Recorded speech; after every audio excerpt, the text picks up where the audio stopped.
Olá, boa noite. O Canção Nova Notícias começa agora com os seguintes destaques.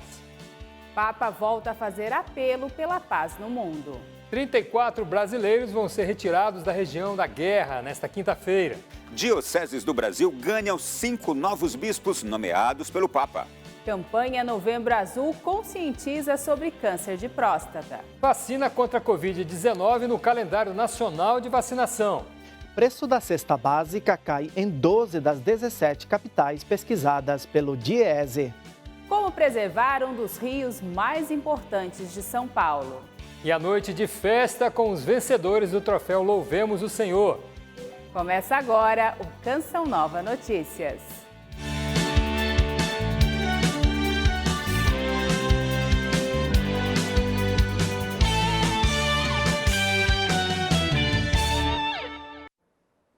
Boa noite.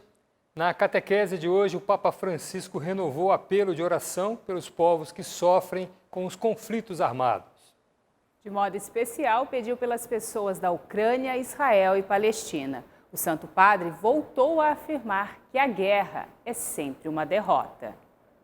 Com um semblante comovido, o Papa Francisco mais uma vez pediu paz. Não dimentichiamo la martoriata Ucraina. Não nos esqueçamos da martirizada Ucrânia e pensemos nos povos palestino e israelense. Que o Senhor nos conduza a uma paz justa. Há muito sofrimento. Si soffre tanto. Diante da dor causada pelo conflito, o Santo Padre recordou das crianças, idosos, doentes e jovens. Não dimentichiamo. Sempre é uma sconfitta.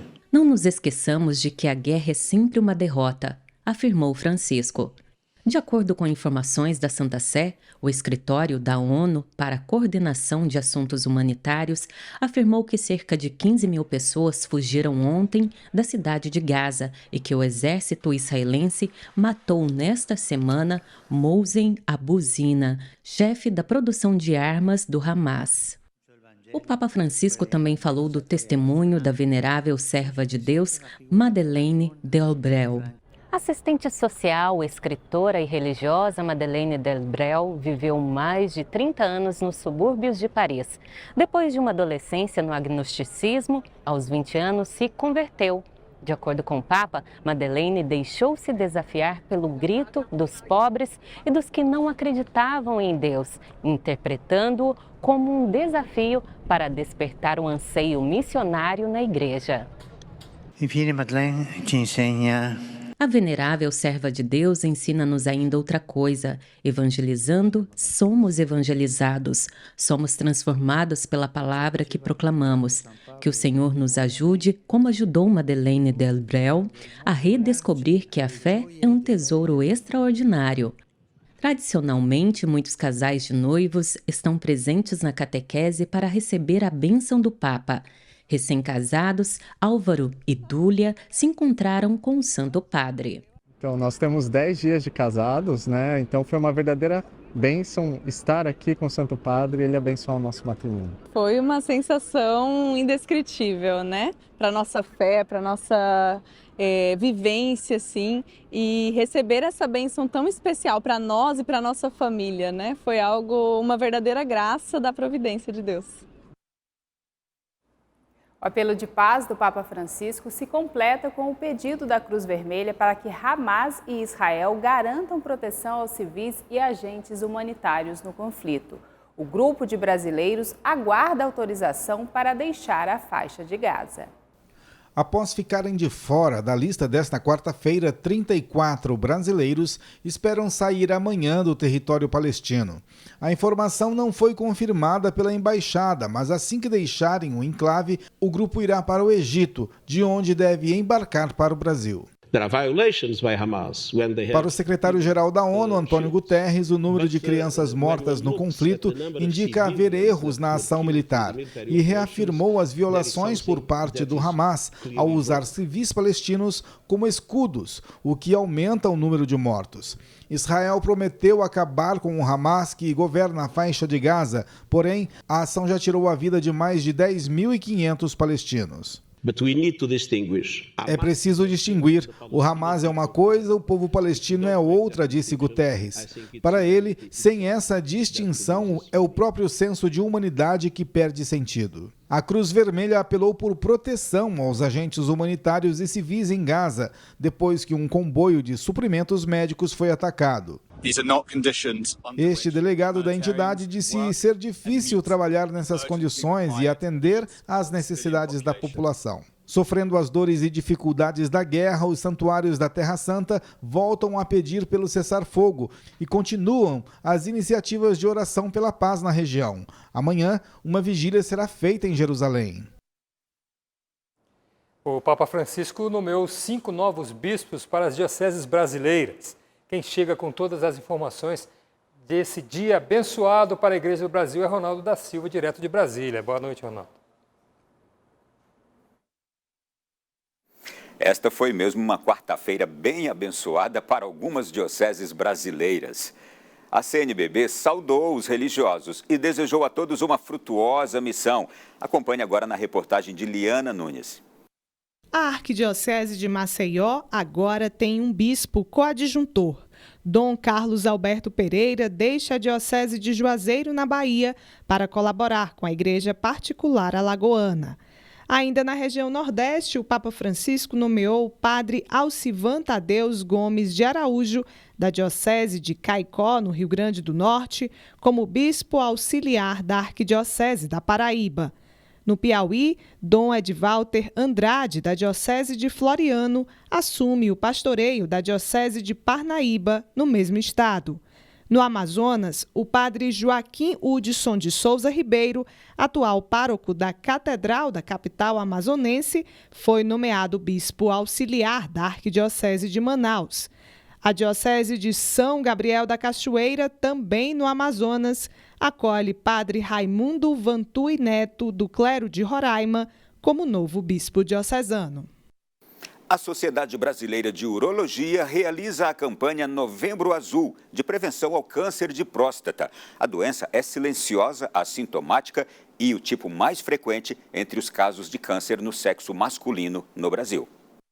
Este empresário tem 39 anos. A prática regular de ciclismo motivou a fazer exames para avaliar a saúde. Para saber como é que está a saúde da próstata, dos rins e outras coisas mais. Foi a partir daí que eu resolvi fazer um exame preventivo para ver como é que estava toda a situação e ficar mais tranquilo. 30% dos casos de câncer no sexo masculino são de próstata. Silenciosa e sem sintomas, a doença tem tratamento se identificada precocemente. A campanha Novembro Azul reforça a necessidade de exames e conscientiza a população masculina sobre doenças urológicas e o perigo do diagnóstico tardio. O urologista explica, somente o exame de toque retal, associado ao exame de sangue, tem a precisão necessária para o diagnóstico do câncer de próstata. Quando o câncer está restrito à próstata, é uma doença localizada, a chance de cura é muito maior. Ele tem mais de 90% de chance de ficar curado da sua doença se ele detectar nessa fase e for submetido ao tratamento. Para Adriano, fazer os exames e acompanhar a saúde não é um tabu. Eu tenho 50 anos completados agora esse ano, mas eu encaro de outra forma, eu encaro que é necessário. Não tem problema nenhum com essa indicação, né, de fazer o exame, o de toque, se for necessário. A hashtag Vem Pro Uro quer atingir homens mais novos. A campanha Saúde Também é Papo de Homem estimula a visita ao médico antes dos problemas de saúde aparecerem. Do exame de sangue, que é o PSA, e do exame digital retal, que é o famoso toque retal. É um exame rápido, indolor, sem custo algum. A partir do ano que vem, a vacinação contra a Covid-19 será incluída no Plano Nacional de Imunizações, o PNI. O Ministério da Saúde recomendou que estados e municípios priorizem crianças de 6 meses a 5 anos e grupos mais suscetíveis à doença. Na Câmara dos Deputados, parlamentares contrários à mudança debateram o tema hoje com a participação de representantes do Ministério da Saúde e infectologistas. A inclusão da vacina no PNI torna a aplicação obrigatória. O não cumprimento pode gerar penalidades e até mesmo a exclusão de programas sociais. Parlamentares contrários à mudança no Programa Nacional de Imunizações querem a inclusão no PNI apenas de imunizantes com pelo menos 10 anos de estudos. Para eles, são necessários mais testes sobre a segurança e a eficácia.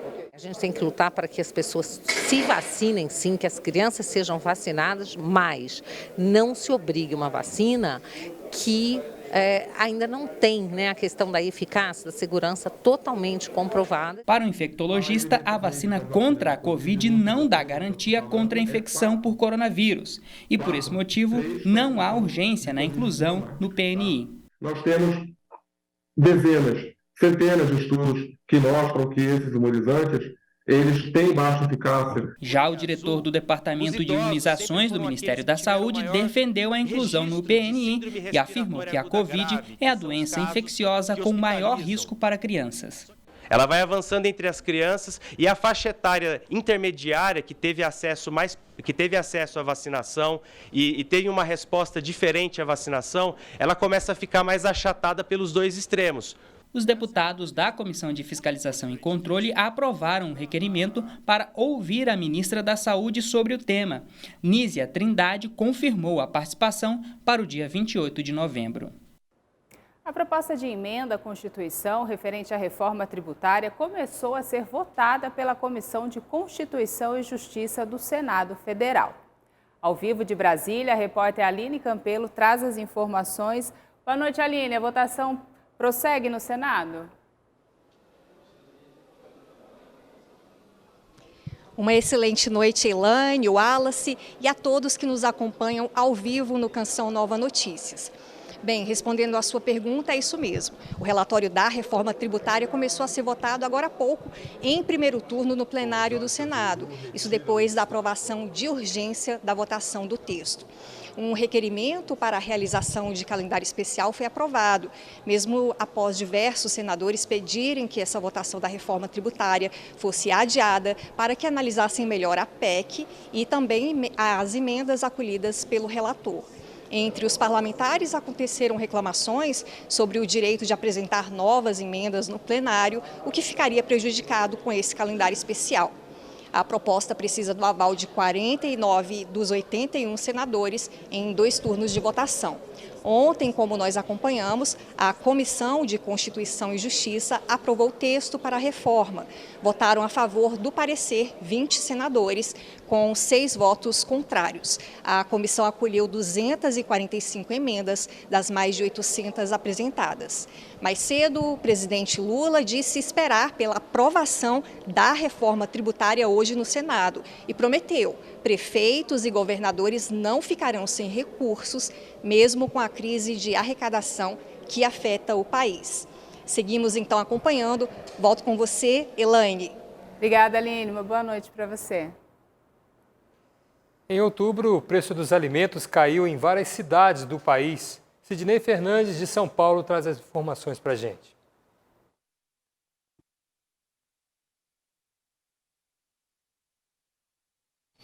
O custo da cesta básica diminuiu em 12 das 17 capitais pesquisadas pelo DIEESE. Alimentos estão mais caros em Porto Alegre e mais em conta em Aracaju. Entre os itens que compõem a cesta básica estão carne, arroz, feijão, farinha, café, leite, açúcar e legumes. O custo desses alimentos é monitorado todos os meses pelo Departamento Intersindical de Estatística e Estudos Socioeconômicos, o DIEESE. A pesquisa abrange 17 capitais. Em outubro, o preço da cesta básica de alimentos apresentou queda em 12 das 17 capitais pesquisadas. As maiores reduções ocorreram em Natal, Recife e Brasília. Já as maiores elevações de preços foram notificadas em Fortaleza, Campo Grande e Goiânia. A capital gaúcha, Porto Alegre, tem a cesta mais cara do país, R$ 739. Florianópolis e São Paulo, valendo R$ 738 e Rio de Janeiro, R$ 721. O conjunto de alimentos básicos é mais em conta em Aracaju, com R$ 521. João Pessoa, R$ 551,88 e Recife, R$ 557,10. Entre os mais valorizados, batata, arroz e pão francês. O leite integral, feijão e tomate tiveram preços reduzidos em boa parte das cidades pesquisadas. Mudando de assunto para falar do clima. 62 municípios do Amazonas ainda estão em situação de emergência por causa da seca, segundo a Defesa Civil do Estado. Nos últimos dias, o nível dos rios começou a subir, mas a estiagem afetou mais de 500 mil de moradores. A seca na região amazônica serve de alerta para o cuidado e preservação dos mananciais. Aqui em São Paulo, um dos rios mais importantes do estado nasce limpo e depois sofre com a poluição. Vamos acompanhar a reportagem. No trecho que corta a Grande São Paulo, o rio segue morto de tanto lixo e esgoto que recebe.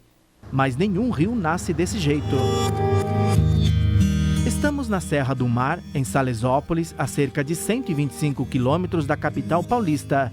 1 milhão de metros quadrados de Mata Atlântica regenerada pela própria natureza.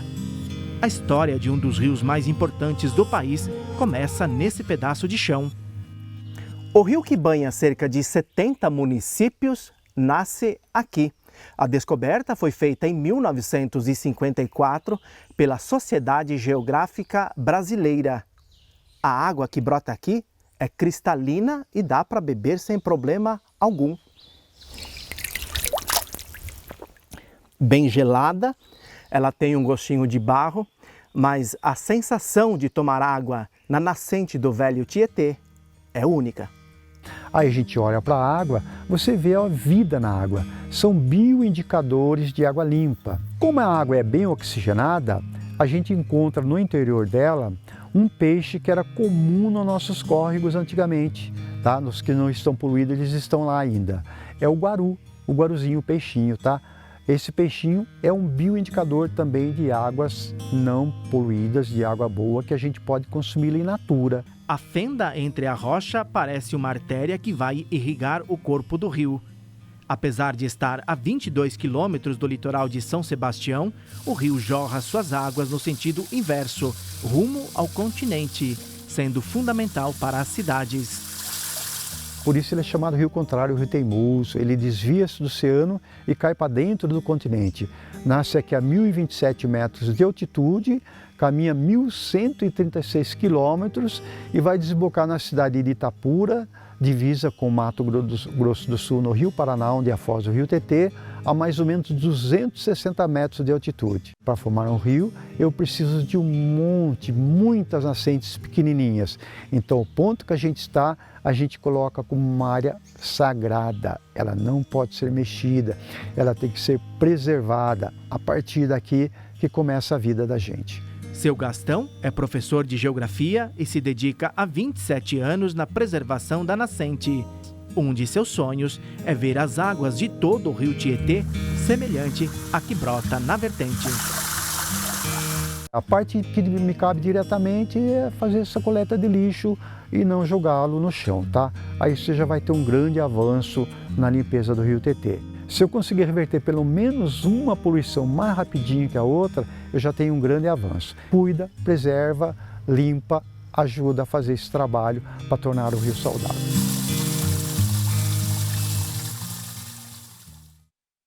Parabéns ao Gastão pela persistência em manter a nascente do Tietê sempre limpa.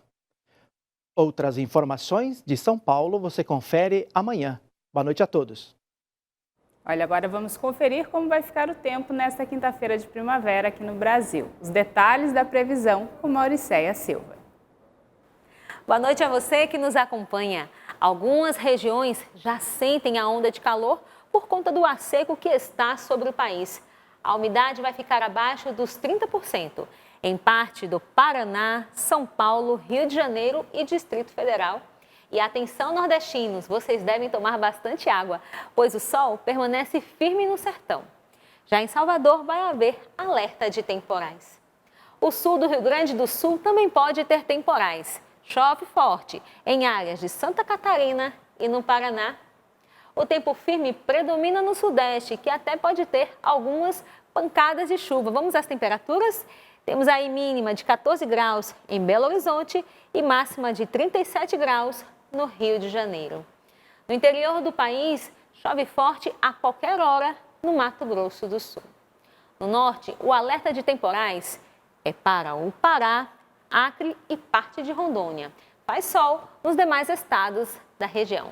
Os termômetros registram mínima de 24 graus em Belém e máxima de 35 graus em Macapá.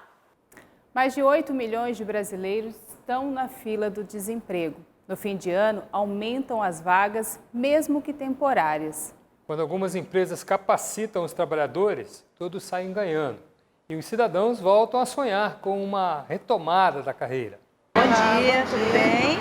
Você está cadastrando no meu currículo? Sim, claro. Pode sentar à vontade. Primeiro emprego, estágio ou recomeço de carreira. Diferentes histórias de busca por oportunidade. Eu acabei de me formar esse ano e aí eu estou vendo se eu acho um primeiro emprego para conseguir ter uma independência financeira e conseguir seguir em frente, ter meu próprio trabalho e tal. A gente sai com um pouco mais de esperança, com certeza, um pouquinho mais contente, né, com informação, um pouco mais preparado.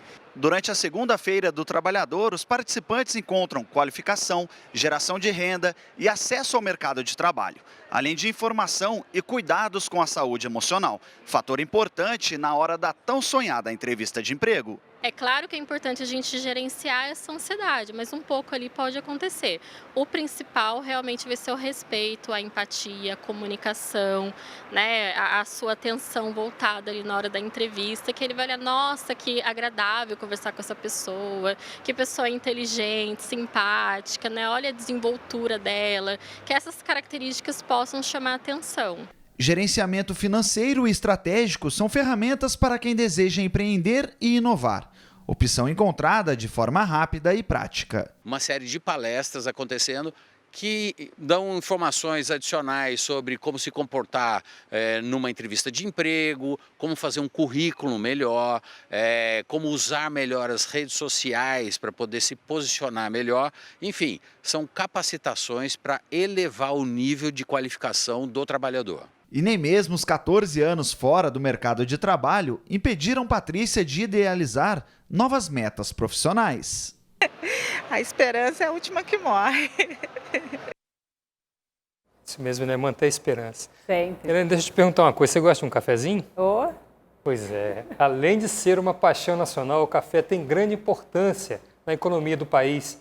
O país é o maior exportador deste grão no mundo e o segundo maior consumidor, atrás apenas dos Estados Unidos. Em Belo Horizonte, uma feira reúne produtores, compradores e aqueles que não abrem mão de um bom café.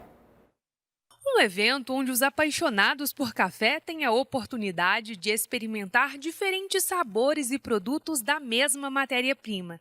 Que tal um café gelado, saborizado e gaseificado? Hoje a gente define como cold brew saborizado. O cold brew é a bebida, o café extraído da frio e a saborização. Então a gente define ele como cold brew saborizado. Só que as pessoas no mercado estão trazendo mais como refrigerante de café por causa do gás. A novidade despertou o interesse de Elisete. Ele potencializa o sabor do café, né? Você sente o sabor da fruta que foi adicionada aqui, mas é uma coisa fantástica. A 11ª edição da Semana Internacional do Café é realizada na capital mineira até a próxima sexta-feira. Evento direcionado especialmente àqueles que de alguma forma têm ou querem ter o café como fonte de renda. Aqui a gente tem presente os produtores, as regiões produtoras, a indústria, os maquinários necessários, as cafeterias e o food service, chegando até o barista. A expectativa é a de que 20 mil pessoas passem pela feira durante os 3 dias de evento.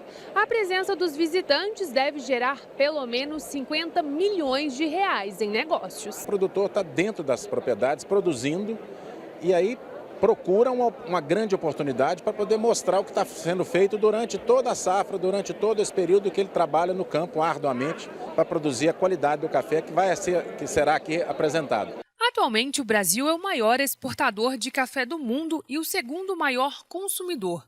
Somente a produção de grãos gera, por ano, aproximadamente 7 bilhões de reais e cerca de 300 mil empregos diretos. Os dados são da Fundação Procafé, um negócio que pode ser rentável. Por isso, a associação de 40 produtores de café da cidade de Cabo Verde, no sul de Minas, participa do evento pela segunda vez. A gente já conseguiu parcerias com o Sebrae na parte de consultoria para melhorar a qualidade do município. E a gente, estando aqui na SIC, a gente ganha visibilidade, né? Aqui é onde as pessoas podem se conectar e conhecerem mais sobre cafés e tudo que o Brasil vem fazendo em prol dessa nossa cultura tão importante, que nos representa tão bem então, aqui no Brasil e no mundo inteiro.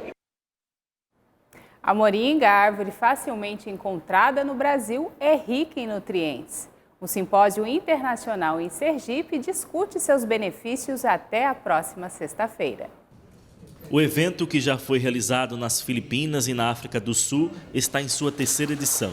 Reúne pesquisadores, cientistas e produtores do Brasil e do mundo para discutir os benefícios e a inserção da planta na fabricação de produtos. Em países como a África do Sul, a moringa já é utilizada como suplemento alimentar.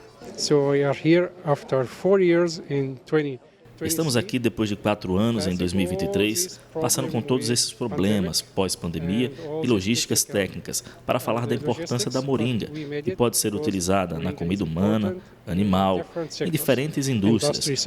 Hoje a gente está no Simpósio Internacional da Moringa, mas a gente realiza também o Encontro Nacional de Moringa exatamente com o objetivo de reunir pesquisadores, produtores, a comunidade, né, que quer aprender mais sobre essa planta de múltiplo uso. No Brasil, a utilização da moringa é somente autorizada para alimentação animal, sobretudo na bovinocultura do leite. O objetivo da comunidade científica é obter a aprovação da Anvisa para o uso nas indústrias farmacêuticas, de cosméticos e alimentação humana. Todos os países é liberada, não tem nenhuma restrição com relação ao uso da moringa.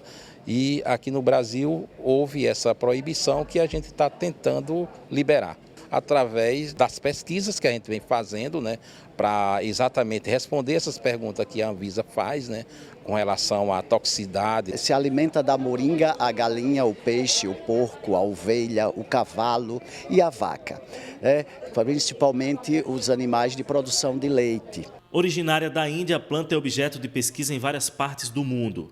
De acordo com os mais de 300 mil estudos acadêmicos já publicados, é rica em vitaminas C e A, cálcio, ferro e potássio. Comum em regiões tropicais e subtropicais, a árvore pode ser encontrada em muitas ruas e avenidas brasileiras. A Pastoral Presbiteral da província de Aparecida promove um encontro de formação permanente do clero das dioceses do Vale do Paraíba e Litoral Norte. Os participantes estão reunidos na cidade de Passa Quatro, região sul de Minas Gerais.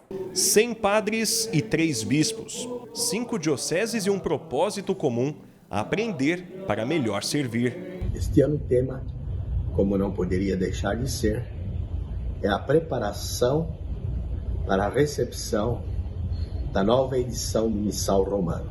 Isso alegra muito o coração do bispo, alegra muito o coração da igreja, alegra muito que cada padre busque a própria formação. O encontro tem sido assessorado pelo beneditino Dom Jerônimo Pereira, presidente da Associação dos Liturgistas do Brasil, a partir de 4 pontos de reflexão. Nesses dias nós tivemos a oportunidade de responder 4 perguntas muito básicas. O que é o Missal Romano, ou seja, qual a teologia desse livro que nós acabamos de receber, o que elas revelam, qual a relação que existe entre a oração que está registrada nesse livro e a nossa profissão de fé, o nosso jeito de ser igreja, o nosso jeito de agir na igreja. Qual a dinâmica interna desse livro que pode nos ajudar a vivenciar melhor a celebração do mistério pascal de Cristo, né? O dinamismo desta atualização será realidade em todo o território nacional, a partir do primeiro domingo do Advento.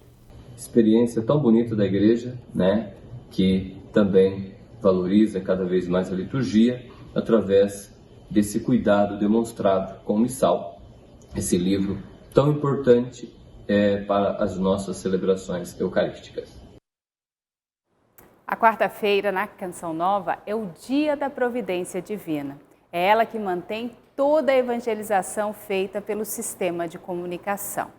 E essa providência se concretiza por meio da sua doação. Chegamos hoje aos 22% porque contamos com sócios, amigos e benfeitores. E você pode fazer parte da família Canção Nova. Nós temos também um Pix disponível para quem puder ajudar. A chave é pix.doação@cançãonova.com. Obrigada por evangelizar conosco.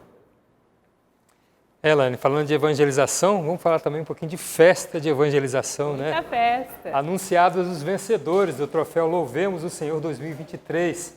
Na noite de gala da música católica, a comunidade Canção Nova conquistou 2 premiações. Ao soar das trombetas foi anunciado. A Canção Nova estava entre os 80 indicados. Concorreu em 8 das 16 categorias. A maior premiação da música católica entregou à comunidade fundada por Monsenhor Jonas Abib 2 prêmios. O de Canção Mariana, com a música Ângelos, de Sara Sabará, e o de Canção Litúrgica, com a música Entre Nós, do Ministério Amor e Adoração. Eu, quando recebi a estatueta, não pensei em nada mais do que homenagear o Padre Jonas, que foi um dos precursores da música católica no Brasil e também, até hoje, e vai continuar inspirando a música católica na Canção Nova. Anjos cantando entre nós. Eu fiquei muito feliz com esse prêmio, porque foi realmente um presente de Nossa Senhora. Digo que essa premiação é para ela, por ela. Foi ela quem ganhou esse troféu. Eis aqui a serva do Senhor. A 14ª edição do evento, que aconteceu no auditório da TV Século XXI, em Valinhos, interior de São Paulo, foi apresentada pelo ator Juliano Casarré e pelo diácono Léo Rabelo. Graças a Deus, Ele teve a paciência de me esperar, me trouxe de volta para casa.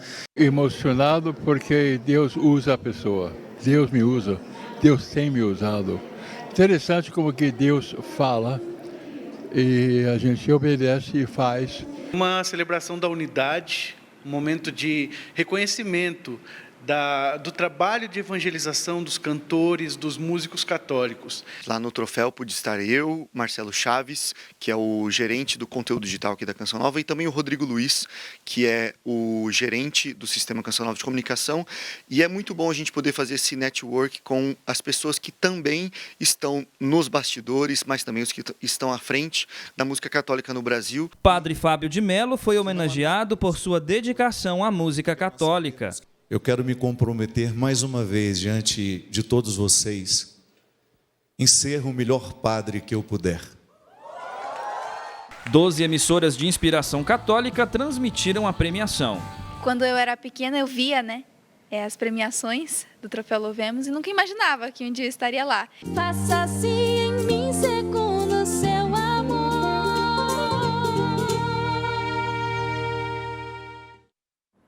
Pois é, Elaine, vendo a Sara cantando desse jeito aí, junto também com o pessoal do Amor e Adoração e tantos outros jovens da música católica, a gente lembra do Padre Jonas Abib, né?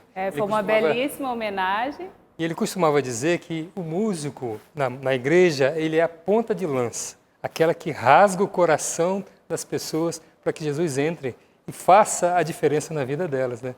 E é bonito de ver isso tudo, né? Nossa, lindo demais. E parabéns a todos os vencedores da Canção Nova e fora da Canção Nova também. Olha, daqui a pouco, às 8 horas, ao vivo, a missa do Clube da Evangelização, direto do Santuário do Pai das Misericórdias. Uma boa noite para você. Missa com música, né? Boa noite e até amanhã, se Deus quiser.